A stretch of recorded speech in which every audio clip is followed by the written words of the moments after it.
Bienvenue de nouveau. Dans cette session, nous allons examiner comment la formation et l'évaluation fonctionnent dans Reforma. C'est le cœur de votre rôle en tant que facilitateur. Guidez votre groupe vers la compétence en ministère. Tout d'abord, examinons 3 directives importantes pour la formation. La formation doit être GUR 1. Basée sur les résultats. La formation est construite sur les 37 résultats de Reforma. Ceux-ci sont bibliques, simples et pratiques. Contrairement à la notation traditionnelle, les étudiants sont notés comme compétents ou pas encore compétents. Votre rôle est de les aider à passer d'où ils en sont maintenant à où ils doivent être, capables de démontrer chaque résultat en pratique. 2. Participative. La facilitation ne consiste pas en de longues conférences. Il s'agit de créer un espace pour la discussion, les retours et les activités de groupe. Nous disons « Celui qui parle le plus apprend le plus ». Encouragez votre groupe à s'engager activement, car la participation mène à un apprentissage plus profond. Le guide du facilitateur pratique vous aidera dans ce sens. 3. Contextualiser. Chaque groupe est différent. Adaptez la formation à votre contexte.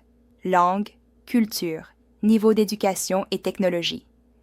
Utilisez le récit oral, le drame ou la musique si cela convient à vos apprenants. Les résultats peuvent être enseignés n'importe où, même sous un arbre avec une Bible. La clé est de les rendre pertinents et pratiques. Maintenant, considérons 5 clés pour une évaluation efficace. Number 1. Intentionnalité. Commencez avec la fin en tête. L'évaluation commence par la clarté. Demandez « Que doit savoir, faire et être un pasteur ?» Gardez les résultats en vue dès le début, afin que chaque activité mène à une compétence démontrée. Number 2. Intégrité. Facilitateur d'un caractère semblable à celui du Christ. Votre honnêteté compte. Vous signerez la feuille d'évaluation affirmant la compétence. Résistez aux raccourcis. Votre intégrité façonne l'avenir de l'Église. Rappelez-vous, les étudiants apprennent autant de votre conduite que de votre enseignement. 3. Inspection. Inspectez ce que vous attendez. Utilisez des méthodes variées, discussions en groupe, travail oral, tâches pratiques, rapports écrits et observations. Les résultats se classent dans les 3 catégories suivantes. Tête, connaissances bibliques, main, compétences ministérielles, et cœur, formation du caractère. Ainsi, votre méthode d'évaluation variera en fonction du type de résultat évalué. Les directives d'évaluation vous aideront à cet égard. 4. Intégration.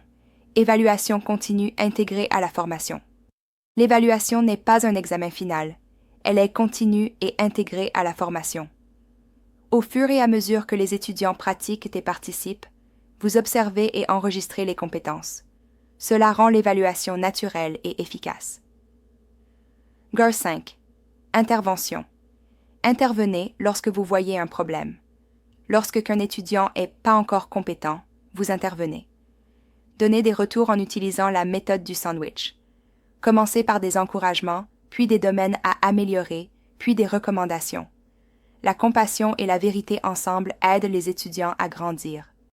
En résumé, la formation est basée sur les résultats, participative et contextualisée. L'évaluation est intentionnelle, marquée par l'intégrité, l'inspection, l'intégration et l'intervention. Ensemble, ces principes garantissent que votre groupe démontre une réelle compétence pour le ministère. Dans l'étape suivante, nous examinerons les exigences de partenariat qui unissent les facilitateurs à travers le monde.